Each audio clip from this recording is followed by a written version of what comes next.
Hi friends, welcome back to my channel. నా video కానీ మీరు ఫస్ట్ టైం చూస్తుంటే లైక్ చేయండి, షేర్ చేయండి, కామెంట్ చేయండి, సబ్స్క్రైబ్ చేయండి.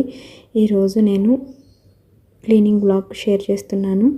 మీరు మంత్లీ వ్లాగ్ అనుకోవచ్చు, లేకపోతే ఫెస్టివల్ క్లీన్ వ్లాగ్ అనుకోవచ్చు. నేను వరుసనే నాకు ఫెస్టివల్స్ ఉన్నాయి కాబట్టి నేను ఇక్కడ క్లీన్ చేసుకుంటున్నాను. నేను మా హోమ్ మొత్తం క్లీనింగ్ చూపించట్లేదు. మేజర్ ఎక్కువ ఎక్కడ దుమ్ము ఉంటుందో అనేది మటుకు నేను వీడియో తీసి నేను మీకు ఇక్కడ షేర్ చేస్తున్నాను.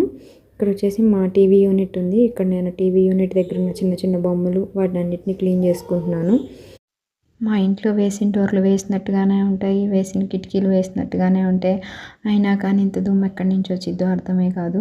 నేను 15 డేస్కి ఒకసారి క్లీన్ చేస్తూనే ఉంటాను. అయినా కానీ ఇంత దుమ్ము అసలు ఎక్కడి నుంచి వస్తుంది, ఏమో తుమ్ములు కూడా వచ్చేస్తాయి అది క్లీన్ చేసేటప్పుడు. నాకు డస్ట్ ఎలర్జీ ఉంది లైట్గా. మేము తిరుపతి నుంచి వచ్చిన తర్వాత ఈ వ్లాగ్ షూట్ చేశాను, కానీ నాకు పోస్ట్ చేయడానికి అవ్వలేదు. ఎందుకంటే వారాహి నవరాత్రులు జరుగుతున్నాయి. సో కాన్సన్ట్రేషన్గా దేవి నవరాత్రుల మీదే పూజ చేసుకుంటూ ఉన్నాను. అది కాక మా వాడు సిక్ అయ్యాడు కొంచెం. ఇంకా నాకు వ్లాగ్ ఎడిట్ చేసి పోస్ట్ చేయడానికి అవ్వలేదు. ఒకరోజు ఎడిట్ చేయడానికి, ఒకరోజు వాయిస్ ఓవర్ ఇవ్వడానికి టైం సరిపోతుంది నాకు. నేను అందుకని ఏమి వ్లాగ్స్ కూడా నేనేం షేర్ చేయలేదు ఈ 9 డేస్. అంటే ఇప్పటికీ 7 డేస్ అయిపోయింది. ఇంకొక 2 డేస్లో వారాహి నవరాత్రులు అయిపోతాయి కదా. అంటే నేను ఈ వాయిస్ ఓవర్ ఇచ్చే టైంకి ఇక్కడ నేను వచ్చేసి మా టీవీ యూనిట్ పైన ఉన్న షెల్ఫ్లన్నీ క్లీన్ చేసేసాను. తర్వాత ఇక్కడ వచ్చేసి టీవీ పక్కన ఉన్నవన్నీ తీసి పెడుతున్నాను. అసలు ఎక్కడి నుంచి వచ్చిద్దో ఈ చెత్త అంతా, ఇంట్లో ఈ చెత్త అంతా ఎక్కడి నుంచి వచ్చిద్దో నాకు అర్థం కాదు. అసలు ఎన్ని తీసినా కానీ మళ్ళీ వస్తూనే ఉంటుంది. అది కాక తిరుపతి నుంచి వెళ్ళొచ్చిన తర్వాత చిన్న చిన్న కాగితాలు అవన్నీ ఎక్కడి నుంచి వస్తాయో కూడా అర్థం కాదు. మా వాడు చించి పడేసినాయి. అండ్ మేము దర్శనానికి వెళ్ళినప్పుడు టికెట్లు అవన్నీ ఉంటాయి కదా, మా శివ అవన్నీ భద్రంగా తీసుకొచ్చి ఈ టీవీ దగ్గర పెడతాడు. అవి కూడా ఎందుకో నాకు అర్థం కాదు. తీసేయమంటే తీసేయడు, తీసేస్తేనేమో ఊరుకోడు. అవి ఉన్నాయి, ఇవి ఉన్నాయి అని చెప్తూనే ఉంటాడు. ఏవి పడేయనివ్వడు. తర్వాత ఇక్కడ వచ్చేసి మా పెళ్లి ఫోటో నేను క్లీన్ చేసుకుంటున్నాను. అక్కడ పైన కూడా చాలా దుమ్ముగా ఉంది. ఇప్పుడు నేను తుడుస్తున్నది మా ఫస్ట్ వెడ్డింగ్ యానివర్సరీకి నేను మా హస్బెండ్కి ఇచ్చిన గిఫ్ట్. అది చాలా బాగుంటుంది. నేను కస్టమైజ్ చేయించుకున్నాను ఆ ఫోటో ఫ్రేమ్. అది చాలా బాగుంటుంది. దాని పక్క పెళ్లి ఫోటోనేమో మా కజిన్స్ గిఫ్ట్గా ఇచ్చారు మా హౌస్ వార్మింగ్ అప్పుడు. తర్వాత ఇక్కడ వచ్చేసి నేను మా టీవీ యూనిట్ మొత్తం ఆల్మోస్ట్ నేను క్లీన్ చేసేసాను.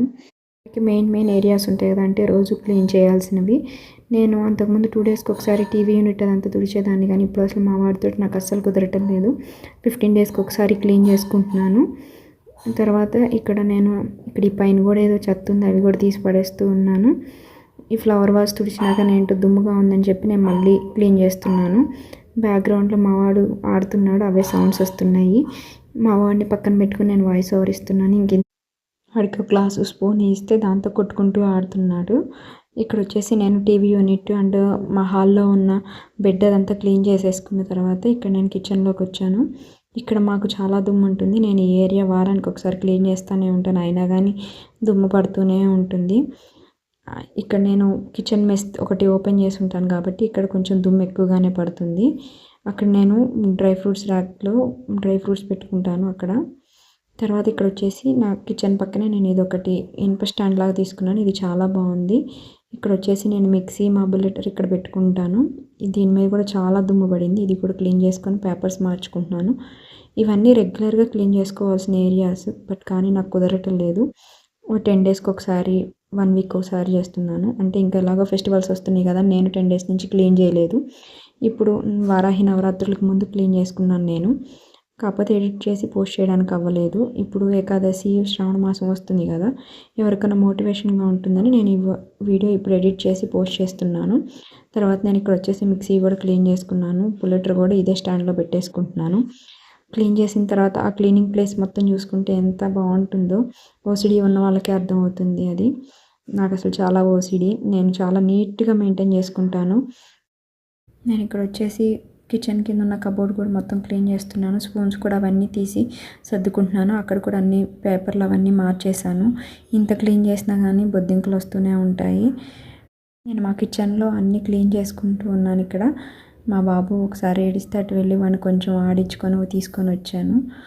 మా వాడితోటి సరిపోతుంది నాకు వాడికి పెట్టడం. వాడు వాడు ఫుడ్ పెట్టాలంటే గంట సేపు పడుతుంది. అస్సలు ఫుడ్ తినడు. ఎవరైనా చిన్నపిల్లలు ఉన్న మదర్స్ ఉంటే నాకు కొంచెం టిప్స్ చెప్పండి, ఎలా చేయాలి ఏంటని. మా వాడు అసలు తినడం లేదు. తినడానికి నేను చాలా ప్రయత్నాలు చేస్తున్నాను వితౌట్ ఫోన్ అనమాట. నేను అసలు ఫోన్ అనేది చూపించట్లేదు మా వాడికి. ఏదో ఒకటి బొమ్మలు లేకపోతే books, flash cards, story books ఉంటాయి కదా, నేను చూపిస్తూ ఫుడ్ పెడతాను. నేను అసలు ఫోన్ కానీ టీవీ కానీ అసలు పెట్టను. అంటే ఇప్పటి వరకు ప్రస్తుతానికి నేను ఇంకా అలవాటు చేయలేదు. ఫ్యూచర్లో ఎలా ఉంటుందో నాకు తెలియదు. ఇక్కడ వచ్చేసి నేను ఇక్కడ నా స్పైసెస్ ర్యాక్ కూడా మొత్తం క్లీన్ చేసేసుకున్నాను.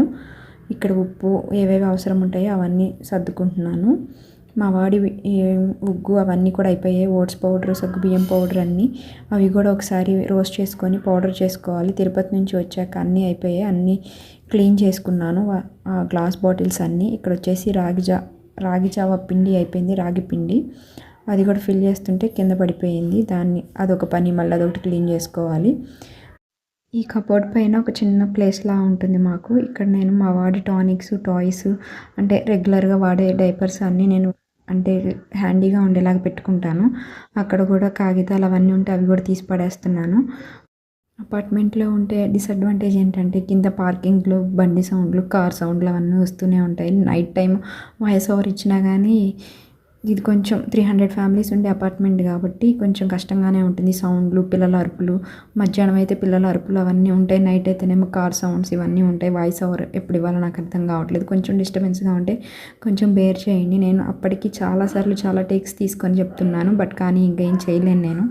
ఇక్కడ మా బాబు ఇవి టానిక్స్లు ఇవన్నీ పెట్టుకునే ప్లేస్ క్లీన్ చేసి అయితే 1 మంత్ అయిపోతుంది. అసలు క్లీన్ చేయడానికే అవ్వట్లేదు. అసలు ఎంత దుమ్ము ఉందో అసలు వీడియోలో కనిపిస్తుందో లేదో కానీ చాలా దుమ్ము ఉంది. క్లీన్ చేసిన తర్వాత చాలా వరకు చాలా నీట్గా ఉంది. కానీ 1 వీక్కే మళ్ళీ అదంతా దుమ్ము పడిపోయిద్ది. ఎందుకంటే కొంచెం మెస్ ఓపెన్ చేసినా కానీ దుమ్ము వచ్చేస్తుంది. మాకు పక్కనే కన్స్ట్రక్షన్ జరుగుతుంది. ఇంతకన్నా ఇంకెప్పుడు క్లీన్ చేసుకుంటూ ఉండడం అంటే కుదరదు కదా. అందుకని నేను 15 డేస్కి ఒకసారి రోజుకి ఒక్కొక్క ఏరియా క్లీన్ చేసుకుంటూ ఉంటాను ఇల్లు ఉడిచే ముందు. అలా అయితే ఈజీగా ఉంటుంది నాకు. అది అంతవరకు క్లీన్ చేయడానికే నాకు ఈవినింగ్ అయిపోయింది. తర్వాత ఇక్కడ వచ్చేసి నెక్స్ట్ డే సాటర్డే, సండే కాబట్టి నేను ఇడ్లీకి పప్పు పోసాను. అదే ఇక్కడ నేను ఇడ్లీ పిండి రవ్వ కలుపుతున్నాను. ఇడ్లీ పప్పు కడుక్కొని ఇడ్లీ రవ్వ కడిగి అదంతా వేసేసరికి నాకు 1/2 అవర్ పైన పట్టేసింది. మేము రోజు టిఫిన్ వేసుకోము. సాటర్డే సండే మటుకు నేను టిఫిన్ వేస్తాను ఇడ్లీకి. అది కూడా దోశలు అవన్నీ పెట్టుకొని నేను అసలు నాకు కష్టంగా అనిపిస్తుంది దోశలు అవన్నీ వేయాలంటే. ఇడ్లీ అదైతే కొంచెం ఈజీగా ఉంటుందని ఇక్కడ నేను ఇడ్లీ పిండి రవ్వ అదంతా కలిపేసుకున్నాను. మాకు ఇక్కడ అసలు పిండి ఫర్మెంటే అవ్వదు. ఆఫ్టర్నూన్ వేసిన పిండి కూడా తెల్లారి మార్నింగ్ కూడా పిండి ఫర్మెంట్ అవ్వదు. అంత చల్లగా ఉంటుంది మాకు ఇక్కడ. ఇక్కడ నా ఇడ్లీ పిండి కలుపుకోవడం అయిపోయింది. తర్వాత ఇక్కడ నేను మిక్సీ అదంతా తీసి క్లియర్ చేసుకుంటున్నా. ఒకసారి పొయ్యి గట్టదంతా నేను ఇడ్లీ రవ్వ అదంతా కలిపేసిన తర్వాత మిక్సీ కూడా తీసేసి అక్కడ ర్యాక్లో పెట్టుకున్నాను. ఈ వీడియో ఇక్కడితో ఎండ్ చేసేస్తున్నాను. Bye bye.